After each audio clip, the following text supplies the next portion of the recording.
Today, I got 6 retirement observations, maybe principles that convinced me to retire early. I haven't talked about these before. Thought I'd catch it today. Number 1, let's jump right in. Survey results on the biggest fears of retirement. This was my survey, okay? It said 47% of the people are worried about health in retirement, them or their spouse. 10%, an additional 10%, worried about long-term care, going into a long-term care facility. That's 57% of the people surveyed. Their biggest fear is health related, almost 60%. But you're working at a job that is killing you. High stress, not getting enough sleep, exercise routine messed up, and stress eating. These were all, I'm applying these to me. Running out of money was 33%. So about half of health. Inflation was 10%. Don't wait to start your health journey. Stress reduction, sleep, exercise, nutrition, eating right. Those are big deals. Start today. Okay? Like I said, these are things that convinced me to retire early. Health. Number 2, anxiety. Overestimating the danger of a situation and underestimating control. Okay, that's kind of a definition of anxiety. Overestimating the danger, you get overexcited about it, and underestimating your control. Let's talk about Monte Carlo scores. If you run a Monte Carlo score from you're on your retirement plan, you may get a 70%, let's just say 70%. And you're thinking that's bad. 100% good. I want to be 100% chance of success, 70% bad. But you got to understand that 70% means no intervention. So you may have a 35, 30-year retirement that you've input into your Boldin Software or whatever. And 70% of the time, you need to take no action. Now, how realistic is it? Over 30, 35 years, you're going to take zero action. I'm telling you, the stock market's going to go down by 30%.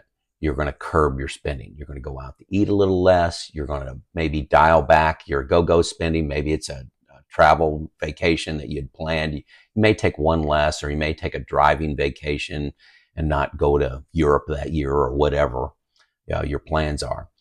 Putting guardrails, I think you've heard of guardrails, on a retirement plan, meaning when the market's down, or your investments are down, you curb spending 5-7% is huge. That's a huge impact. So Monte Carlo can force you to work additional years.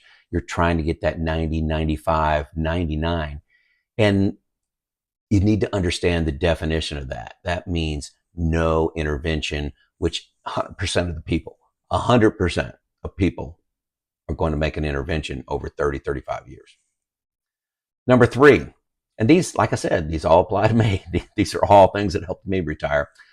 New goals make me feel poor again, good or bad.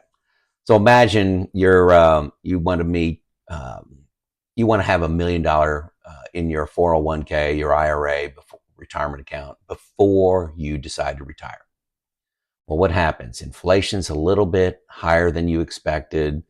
People are talking bad about the economy. So then you change that goal to 1.2. So you felt good at 1 million. You felt, hey, I'm there. When can I retire? And then these other factors force you to change the goal to 1.2.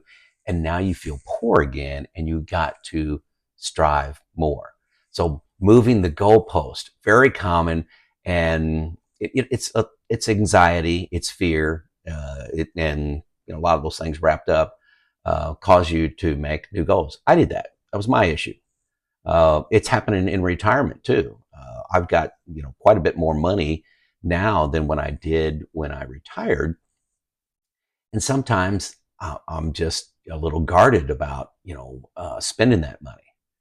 And it's more than I had when I made the decision to retire. We, as humans, I think we always move the goalpost.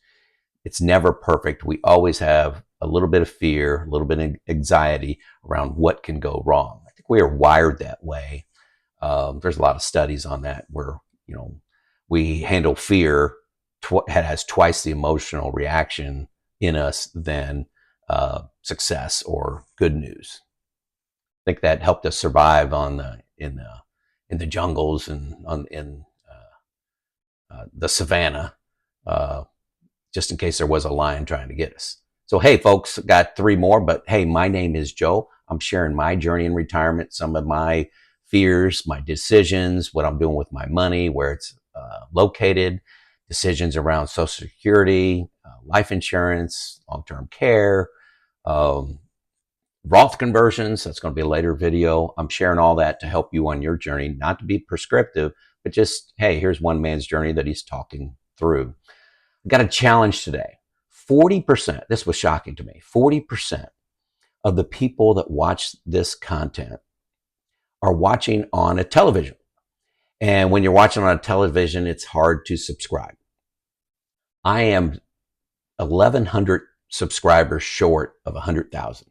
I'm asking today for everybody that is watching on TV to hit pause, go to your phone, and hit subscribe. Okay, especially if it's your second or third video of mine you watch it. Take time, do this for me. Try to get across the goal line. 100,000. Never thought I'd ever get there, honest. And I'm just so close, so close. I need your help. You need your help here. So there you go. Hey, number 4. This is really a big push for me to retire. And this is a quote from Steve Jobs, CEO of Apple, passed away. He was given a commencement speech at Stanford, like in 2011 or a long time ago. He said, I look in the mirror today and imagine if this would be the last day of my life. Would I be doing what I'm about to do today? So if you're going to die today, it's the last day of your life, would you be doing what you're going to do today? And there's going to be no's, okay? There's going to be no's. There's no's in retirement, okay? But too many no's in a row means it's time for a change. For me, specifically, I'm an engineer. I calculated roughly 50% of my time at work was doing things I love doing, interacting with people, mentoring people, setting plans, working on great teams, accomplishing goals together. Loved it. 50% of the time was doing things I hated doing, that we've done before, didn't work, frustrating, things just to my personality, like, a lot of paperwork, a lot of emails. I don't like doing emails. A lot of documentation, things we needed to do, things I didn't see any value in.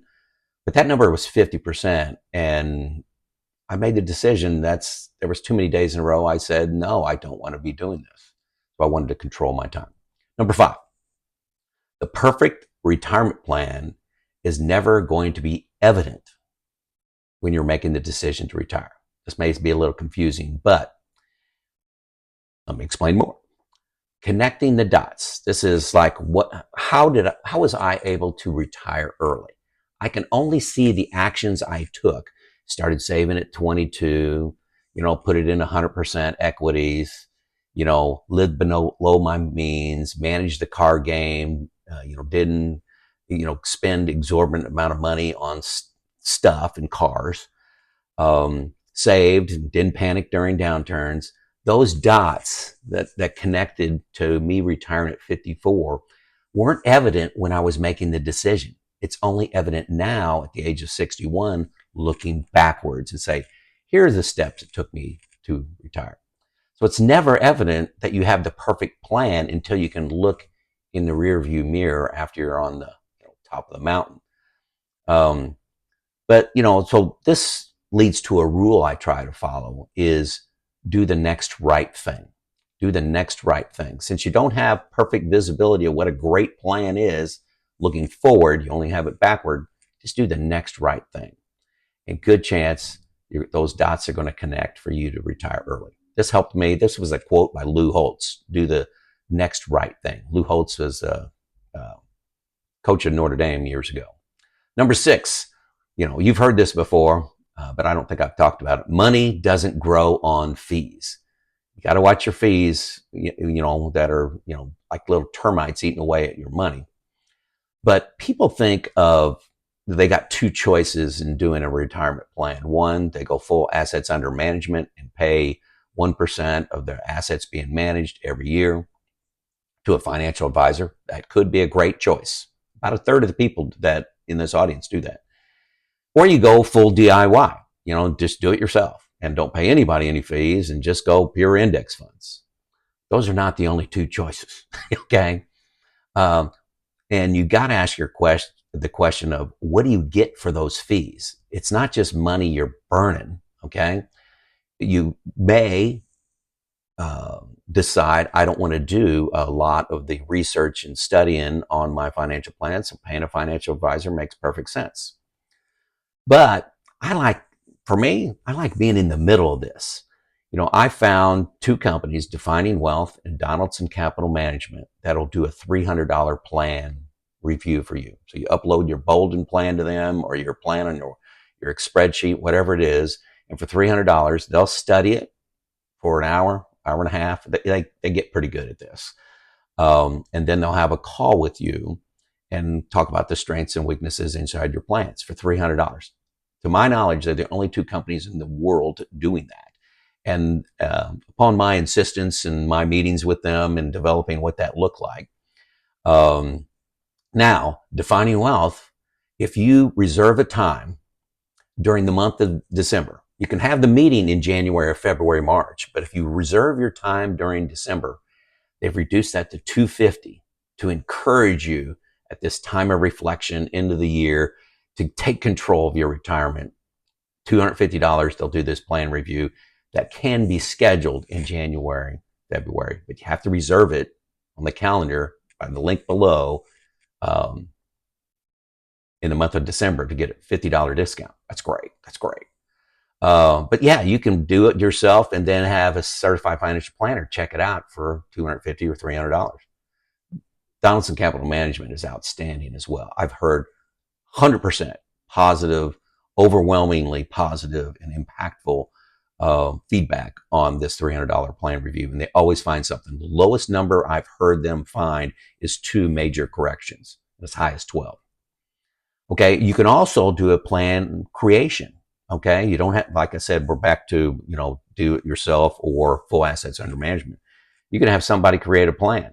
Neil Fort Wendell, the guy that helped me create my plan, his contact information below. Donaldson Capital Management and Defining Wealth, all three do a plan creation by a certified financial planner. It's a way of testing the relationship.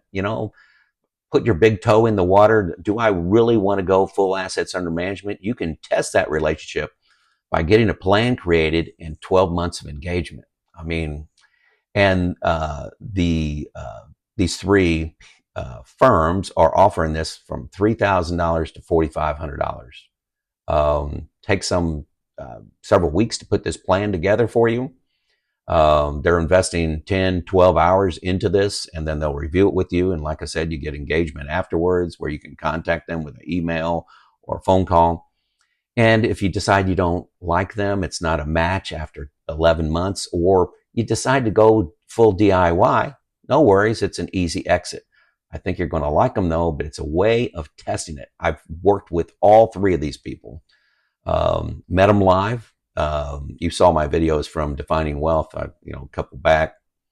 Donaldson Capital Management's in my hometown. I've met with them several times, talking about my audience and what my audience is looking for, and negotiated these rates, for you. And Neil, contact him. I met with him yesterday. I'm going to talk about that in another video.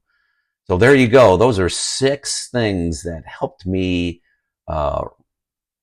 decide to retire early. They're principles I try to follow, observations I've seen in the retirement space. There you go. Hopefully this helps and maybe nudges you to retire 1 or 2 years earlier than you thought was possible. This is Joe out.